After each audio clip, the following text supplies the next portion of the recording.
What up, though? It's DJ Smithsonian, and you're back in the library. If this is your first time here, this is the place where we talk all things about language and hip hop. This is brought to you by our boys at Praise the Phrase and also Rap Geo, the Hip Hop Map Project. I'm back here with my homie Bosko, and we're going to talk about something that's near and dear to all MCs and one of our favorite MCs that's the best at doing this. We're talking about nothing but the art of the punchline. What up, though? This is the place where we talk about hip-hop's relationship with language, top 5 vocal samples, how hip-hop manipulates language, iconic bars from some of my favorite MCs that don't quite make sense right now, and even how hip-hop creates its own language. I'm going to give you a deconstructed hip-hop lyric, and it's up to you to guess what the original bars are. It's DJ Smithsonian, and you're tuning into the library. We're gonna talk about the one of the punchline kings, and that's none other than Fabo, Fabolous. But first off, man, Bosko, what's good with you, man? How you doing, bro? Not much. I'm doing good. Hanging in here. Hopefully it's spring up here, but it's still cold. So hopefully this will break soon. Man, Look, y'all can have some of this shit, man. I was out cutting the grass today. The mosquitoes is the size of helicopters. It's hot. I don't know what's going on. We're gonna get a thunderstorm tomorrow. Like, it's 80 degrees. Like, I'm trying so hard not to throw my AC on right now. So we just got the windows and the fans open, just praying that it don't get like 5 more degrees. So, man, all right. It's hot. Like, it's always hot in Houston. It's always like extremely hot in freaking Houston. But yeah, man. So we've been talking about this episode for a minute because I feel like Fab has come up in a lot of our conversations just with each other about hip hop. You know, we'll always mention Fab. You know, we've talked about Fab getting his due and all of that stuff. And how he's one of the best to do punchline rap. So I want to open it up. I got a definition. So punchline, of course, they don't have, Merriam-Webster does not have a freaking hip hop definition. They're using the definition in comedy, and the punchline is the sentence, statement, or phrase, as in a joke, that makes the point. I think hip hop wise, it's kind of similar to that. You know, it's that one line in the bar that really makes your ears perk up, that makes your eyes bug out. Like, you know, what did he just say? Like, that's when you know you're dealing with a master at work. So what do you think about when you think about dope punchlines? Do you want to add to the definition? Like, what's your opinion on it, man? So for me, obviously when you're younger, you're just listening to like the song and trying to be hip. As you get older, you kind of like delve more into like what the lyrics mean. It's kind of like, oh, okay. So especially around like the late 90s, early 2000s, people can even think about like what was I going to say, like Eminem and 8 Mile, and at the end, and it's kind of like, it's battle rap. That's also kind of a thing to it. It's kind of like that little like 1-2 punch to kind of knock your opponent, to kind of make them stumble. When it's time for them to get on the mic, it's kind of like they still think about that punchline you just did on your turn, and you're just kind of like, shh, do I have something to kind of come back back at him like that? So that's what I kind of think about punchlines. And the same thing you were saying with it, like, it's just, well, Webster, that's kind of weird that they don't have that type of definition. But again, that kind of goes back to, I guess, the state of hip hop. There's not really a lot of punchlines anymore. They just kind of, I don't know what they're doing. To be honest with you, we our punchlines a lost art. I think outside of battle rap, they are going away. so you know, like I think I started listening to and started watching O Solo's battles, because for one, I feel like I don't know enough about battle rap anymore to, you know, have like a valid opinion on it on this platform, and maybe I gotta fix myself. But like, I know O Solo is fucking great at this shit, and I mean, his punchlines, like, they have the right amount of like wit and comedy to them, so to where, you know, like a lot of battle rappers, like, they might, you know, try to attack your character, or say that you're not as gangster as them and all of this stuff. Like, O Solo does that, but he also does it in a way that shows like, man, y'all gonna get these fucking jokes. Like, I don't like like he is the most non-serious person in the room, so it just makes it that much better. And now I'm thinking, you know, nowadays I don't hear, especially on the radio, I don't hear a lot of punchline rap. I don't hear a lot of punchline artistry. I think in some of the mixtapes and some of the independent projects, you might get some. You might get some, but definitely not as much. And, you know, something that I was thinking about, you know, and I'm gonna ask you this, because now that you mentioned that, I'm gonna ask, because I think, you know, punchline rap definitely had some origins in New York. Like, when we think about like the dopest punchline artists, I mean, they were all, you know, East Coast for the most part, and a lot of them, you know, from New York. I mean, we're talking about like Fab, you know, Jadakiss has some dope punchlines, but like, I'm really thinking about people like Lloyd Banks, Joe Budden, you know, cats who really like hit you with them. And I mean, you know, there were a few like dope punchline artists outside of that. Like, I think about like Luda. Luda always has some dope punchlines, but I mean, you know, all roads are going to New York City on this one. So does New York have a monopoly on punchline kings? And is New York rap the fading away, if you will, of that traditional New York rap? Maybe does that have something to do with why we don't hear punchlines no more? I'm gonna say yeah. Because during that time, like the late 90s, early 2000s, they was running it. They was running the hip hop scene. They was running it. So that's where probably was like, oh, we gotta get up on our punchline game, make sure we got our ones and twos. And then obviously everything kind of shifted more towards the ATL sound. And again, like you said, Luda had some punchlines.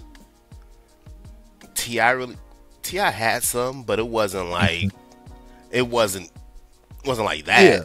But then after that, it just kind of slowly started to go away with punchlines. And I mean, so yeah, you're right. It definitely was New York. And they tried a little bit, like, because I think about, you know, like Wayne had some punchlines. Yeah. Early Drake had some punchlines, but it was a very different style of rapping, where, you know, it was like they were doing kind of that one word punchline. And it was like, you know, something, then a pause, and then one word. You know what I'm saying? Like, like, I got beef with my homeboy, barbecue. You know what I'm saying? Like, and half of the time this shit wasn't making no sense.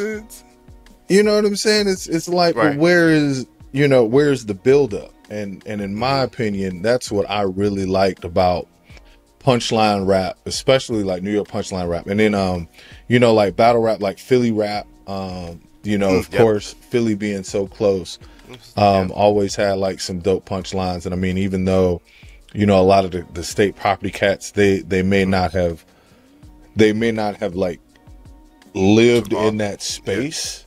But I mean, they still have some dope ones. And I mean, like, a lot of my favorite, when I was really paying attention to battle rap, back in the mid 2000s. You know, you could cop the Smack DVDs, and it was just like niggas walking around, like finding people to battle. And it's like Reed Dollaz was one of my favorite ones, and he's a Philly cat. And I think even knowing that, you know, that presence was there in the underground still molded the mainstream artists. Right. Like now it's I don't really gotta do no punchlines. Everybody's just kind of going off vibes, if you will, which I still I don't really subscribe to a lot of the new school. I mean, I got play it. You know, some of it I appreciate, but it still don't hit as hard as it should. And that's why I got to give props to Fab, because Fab has also kept the art going in a world that may not necessarily appreciate it. I mean, he just dropped the joint, the Paradise joint, and I think he's still dropping new music. When we start talking about like Soul Tape 2, like I was running it back, and in the comments on some of the songs, people were still liking it and stuff to this day. And somebody was like, "Are y'all still listening to this?" This is like, what?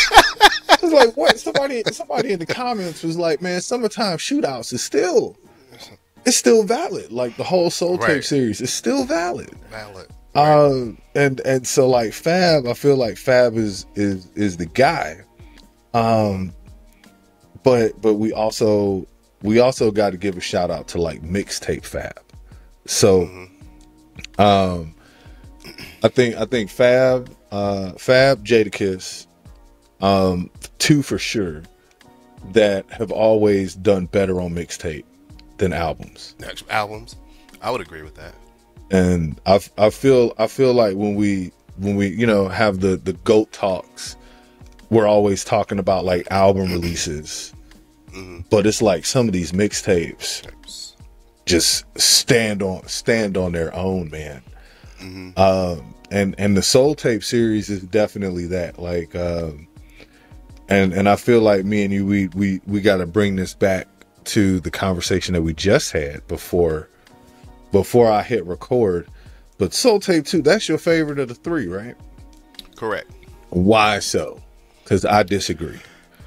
Man, so I think it starts off just, to me, what hooked me, it was the first track, Transformers, and he had the Biggie like kind of talking, and it just kind of, it took me to another world. As soon as I press play and I hear Biggie start talking, and I'm like, what is this nigga about to say after this legendary just quote that he just dropped?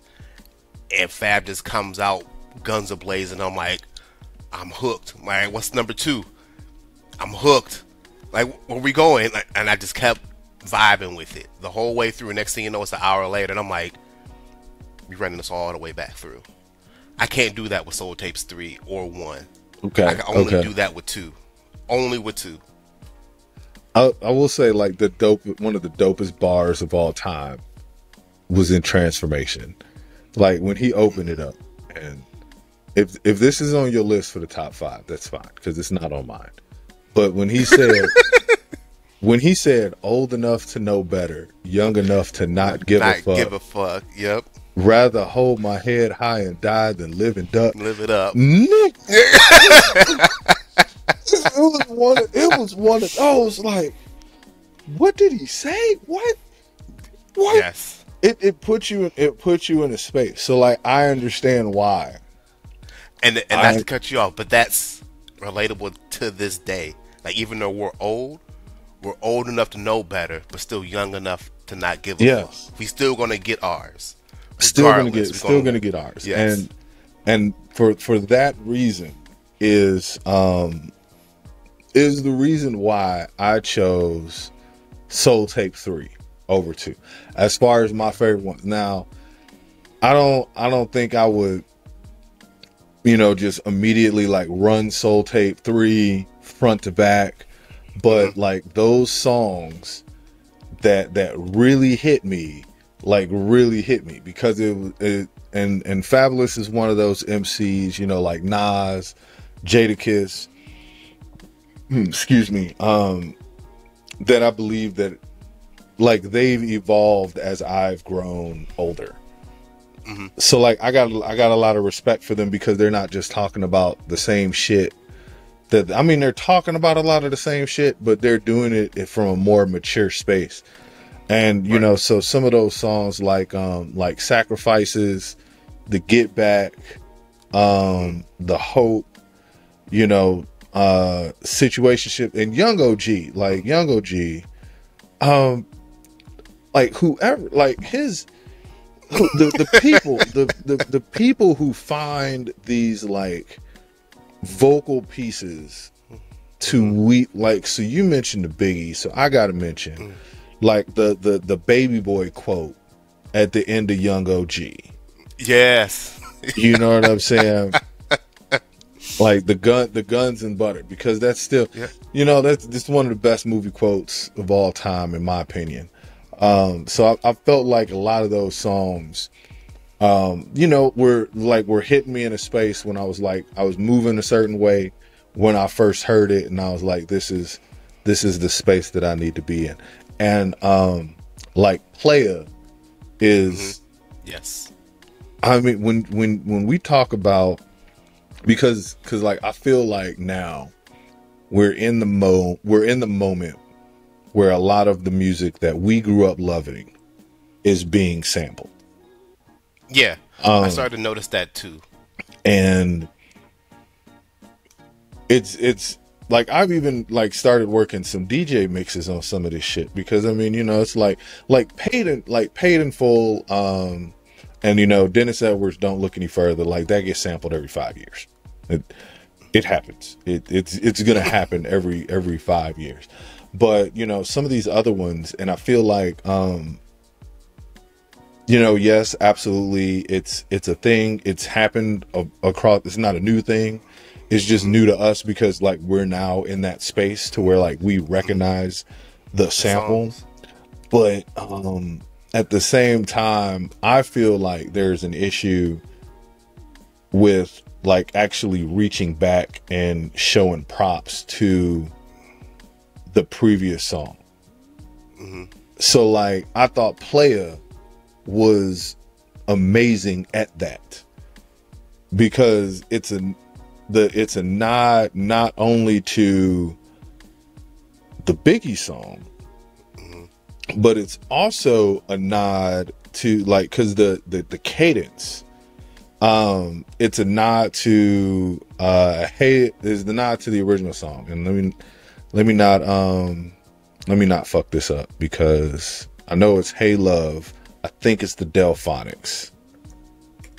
Shout out to the Delfonics. Let me look this up real quick. Yep.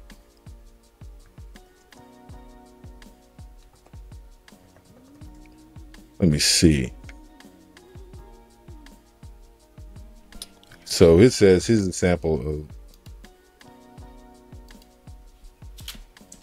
yep, Hey Love by the Delfonics. Goddamn, man, look at that. See, I still got it a little bit. I still got the library, but I think that was amazing. So, you know, today we're talking Soul Tape 2, and we're talking top 5 punchlines from Soul Tape 2. Before we get into the top 5, I just want to highlight one thing about Fab from a completely different song.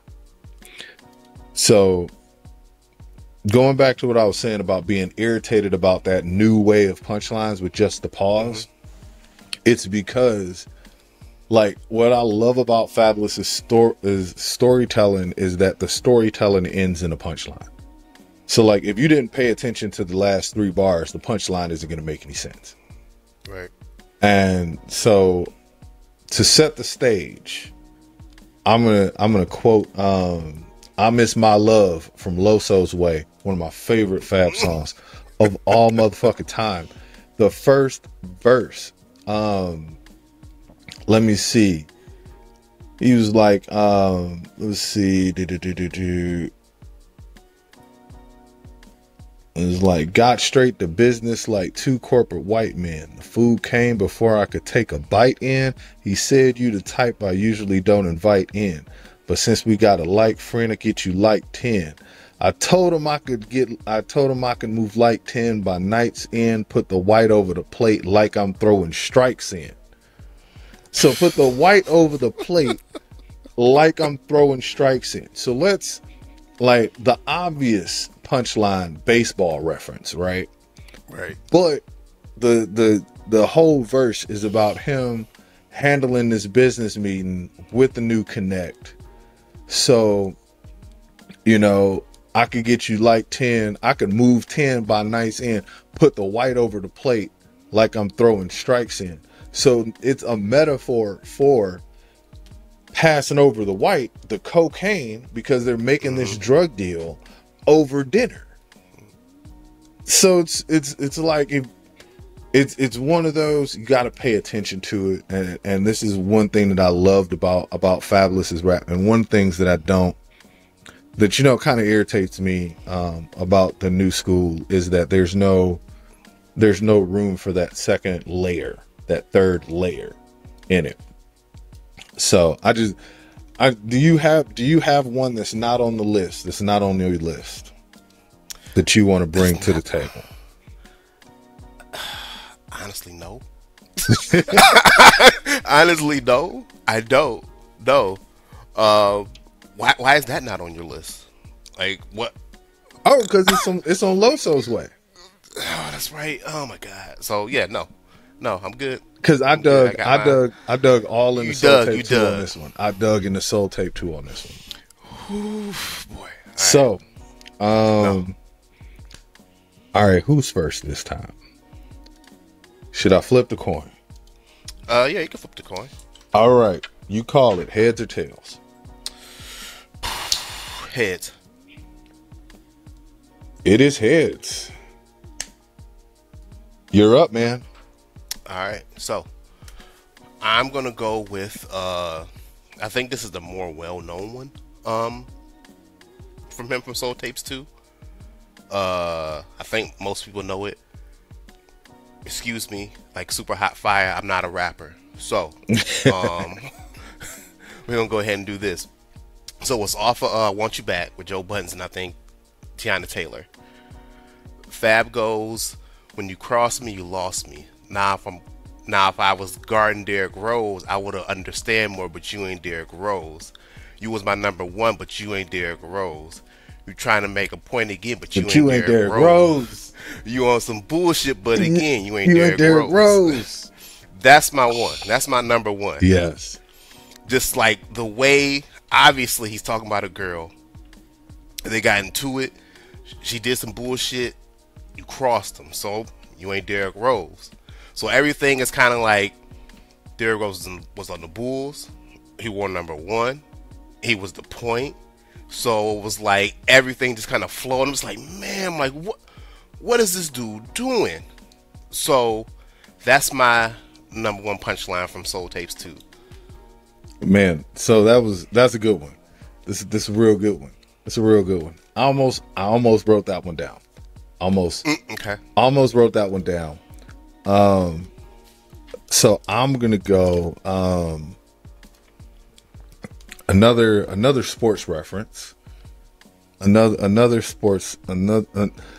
Actually, no. I'm not even gonna do the sports reference. I'm gonna give you one.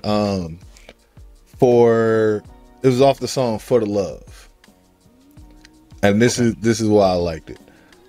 So you squares could never stop me. Y'all triangles to play me. 2 lines for you fuck boys. Pause that. Now play me. So first off, if you are of a certain age, you would have no idea what this reference is, because nobody uses things like VCRs anymore or like cassette tapes. But he's breaking down, like, you square stop, you know, triangle play, 2 lines for you fuck boys, pause that, now play me. So you pause that, now play me. And what I thought about it was so dope is that, so For the Love is at the very beginning of the mixtape. Mm-hmm. So it's kind of setting the stage. I think it's like track 2 or something like that. Yeah. So I think it just sets the stage for, you know, the rest of it. Is like, yeah, like y'all need to play this. Y'all need to listen to this. I'm gonna place this one under the Derrick Rose. I'm gonna put that at number 2. So now you got the next one. All right. So my next one, this one, it's coming off Life Is So Exciting with Pusha T, another one of my guys. Fab goes, I got no time for that hating shit. My young niggas got weapons for it. Got Chief Keefs that ain't shy, that bang bang, that blocker. And all you niggas that's blockers, change your name to Ibaka. You motherfucker. You motherfucker. I had that on my list. Oh God, I had that on my list. That was the NBA reference that I was talking about. I can't stand you. I can't fucking stand. Bruh. Speak on it. Why is this bar so dope? So, again, it's one of those things where, like, I wasn't a Chief Keef guy back then, but he was the new hotness during that time. Yep. So when I heard this bar, I'm like, did he say what I think he said? Because at that time, like, Ibaka was on I think he was on the Thunder. Him, KD, and Russ, they was running stuff for a little bit, and he was the go-to guy. So I'm like, Chief Keef in all the songs always got the AKs or whatever machine gun that he had. He always had it in the videos. Was always talking that shit, and he was a young boy. So Fab, like, I got my young boys on deck. I got that Chief Keef, that blocker, and I'm like, all right. And then when he bring in the Ibaka line, I'm like, did he really just do that? I'm like, and this is before the Derrick Rose Triple Entendre. This is like a few songs before that. So again, this kind of is why this is my favorite Soul Tape. Like, he was just all guns a blazing on these on these punchlines on these tracks. Yeah, and I mean, he's got multiple like NBA and references, like NBA references just in this mixtape alone. Right. And I mean, if you know anything about Fab, like, you know, this man has like every jersey on the planet. Right. Man, and so another one on this bar. So, like, I love that he said, like, got Chief Keefs that ain't shy. So shy, of course, can also mean the shy, Chicago. Yeah. But so, like, I was looking into Ibaka, and I mean, he really was that motherfucker. Like, this man was 3-time NBA All Defense First Team, led the league in blocks twice. And he's still one of the few Supersonics still playing some kind of professional ball. Like, he's not in the league anymore. He's playing overseas or something. Yeah, he's playing overseas in Germany right now. Okay. Excuse me, but yeah, I mean, he's still he's one of the last of the Seattle Supersonics. So where are you gonna put this one at?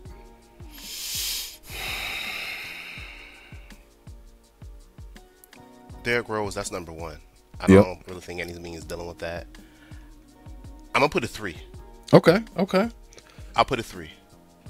So now I got to figure out which one I'm gonna do. So this one, and I got like an honorable mention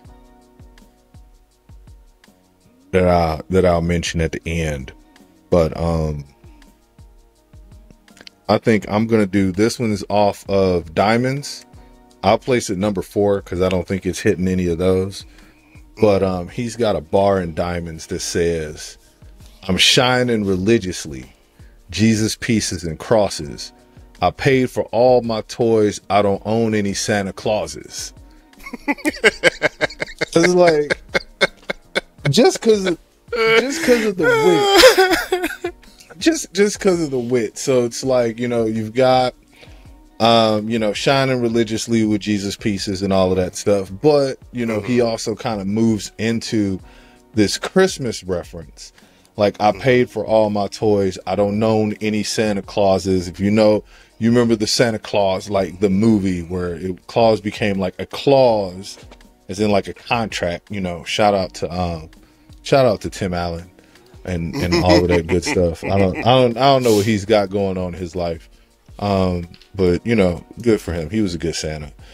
I know it's like Santa Claus is like there are Fast and Furious movies now, and I've since aged out of them. But no, I just thought it was a dope bar. I'll place that one at number 4. Okay. So, last one on the list. All right. So, I got 2 here, and I can only use one. And I might use this shorter one as an honorable mention. Mm-hmm. But my number 5 is off We Get High. So he goes, how high, just came from the OG, man. My eyes so red, man. That's METHOD, man. Ooh. So, yeah.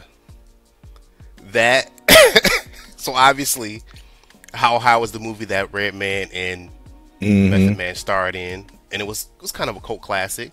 But obviously, all they're doing was smoking weed in it. That was the name of the title, How High, OG Man, and that reference back to Method Man's song METHOD, man, which kind of made him explode from the Wu-Tang Clan, or just kind of one of the notables, basically. And obviously, Redman is his homeboy. Yep. So yeah, that's my number 5. I dig it, and Method Man and Method is also a weed reference. If you listen to the Method Man, so that's a good one. I will, as far as the order goes, I think I'm gonna place the We Get High one over Diamonds. Okay. Because that was a fly bar. That was a really fly bar. So I'm gonna lock it in.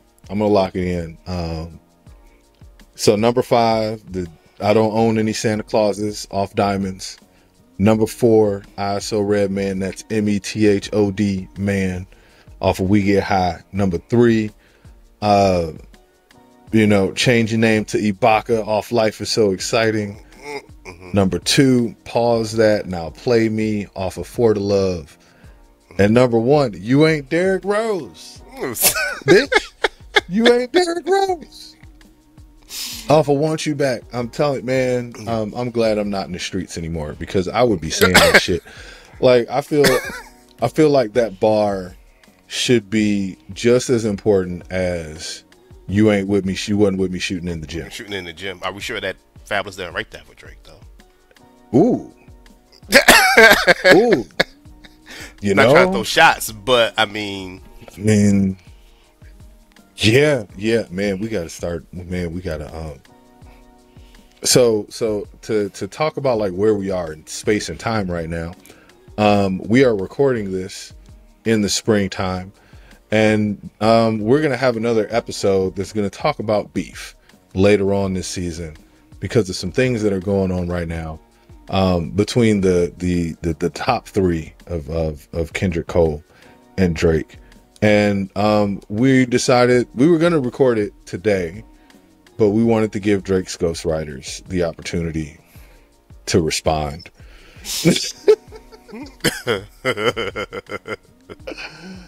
Oh man. All right. So you said you got one that you didn't use, and I got one that I didn't use. Yeah, it's kind of a shorter one, but it kind of plays on a lot of things. It's again from I Want You Back. And he said niggas play the tough row. I Ving ring sometimes. Fuck you. That was mine. It's literally on my screen in bold print. Well, this is payback for taking Freddie Gibbs in the draft. So I'll take it. I'll take it. Fuck it. Yeah, man. No, I love that bar. I love that bar, and I thought it could mean like a couple different things. So it's like Ving Rhames just has a knack for playing these hardened characters, right? With a great deal of emotional range, though. Right. Because I mean, you know, like a lot of these, like even, you know, some of the ones, you know, where he's, you know, playing the dude in prison, and you know, hardcore, like he's always got, you know, some kind of heart for somebody. You know what I'm saying? And I mean, you know, Ving Rhames just has a wide range. So that's what I thought it was dope, because it was like, yeah, people want to play tough, you know. And then his whole song is about him actually, like Fab actually showing emotion. Emotion, right? Because this girl got to him, so he's like, "Well, I can't play tough. Like I am tough, but I can't play tough right now." Right. So damn. All right, look, man. This was a good one. I'm sitting here staring at this fucking list like shit, man. Shout out to Fab, man. And I feel like we could do, you know, another deep dive like this later on in the season, maybe looking at Fab, or, you know, looking at another album or something like that, and like what's the hottest bars from it. And I mean, there are so many classics that we could choose from. Absolutely. Yeah. He's one of those. I feel like if he had came out like now, I don't think people would get it. Like some people would get it, but they wouldn't get it. And I think when he came out, it was the perfect time for him. But it was so many just like heavy hitters just out at that time. And I wouldn't say he got lost in the sauce just because there was so many of them. It was just kind of like, yeah, Fab is dope, but I mean, I'll listen to the Jay-Z, or I'll listen to the Nas, or I'll listen to Jadakiss. Kind of same thing with Jadakiss, but Jadakiss was like, yeah, I ain't gonna just forget about me. So like he was coming out with shit, and then like you got the Dipset, then you got like State Property, then you got Rockefeller. Some of the young guys was coming up, and it was just, you got Nelly, you know, early DTP, Luda, G Unit, Unit. Man, Nelly, there's a video. Nelly? There's a video I seen where Nelly said that like he dropped in the hardest era of hip hop, and that's facts. Yeah, absolutely. This is absolute facts, because I mean, you had people from all of the regions. Like the regional sound was still hip, like the mixtape scene was booming, DJs were all over the place. I mean, shit, you had Young Eminem. Now, if you think about it, we had young Eminem, we had Young Weezy, man. Back had G Unit, still had G Unit, DMX. He was still doing stuff. Rough Riders was still doing stuff. You know, we had OGs from the South, Ball and G, UGK, Outkast were like doing heavy numbers. You just had people from all over the place, and it was like you had to have bars. That's the thing. Like now, you don't need bars. Right. You don't need bars. So who was it? I was maybe one of my buddies was talking, and he said he listened to an interview with I think it was Lil Yachty and Cole, and Yachty was like, yeah, I ain't really worried about bars or like anything like that. But then the conversation 5 minutes later, that song that they did, which J. Cole killed, he was like, I just feel like, you know, people ain't even listening to what I'm saying. It's going right to your part. And it's like, yeah, because you just said you didn't care, and it sounds like you're trying on this, but no, J. Cole just washed you. Like, we just gonna skip to that part. So I'm pretty sure it's YouTube edits of like just J. Cole's part on that verse. Oh yeah, on that song. Just J. Cole. Just J. Cole. Yeah, just J. Cole. We ain't trying to hear Yachty. Yeah. So I got a question for you, and maybe this becomes an episode in and of itself. Give me one MC right now who survives 2000. Like who, like if you just drop them in like 99, 2000, 2001, and it's like, hey, you drop an album, who survives?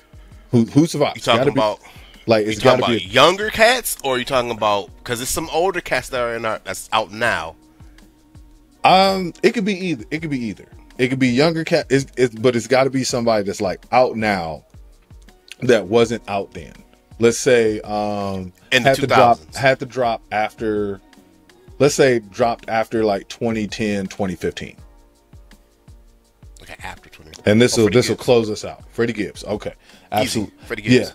Yeah. Freddie Gibbs definitely survives. I am gonna say Crit. Crit survives.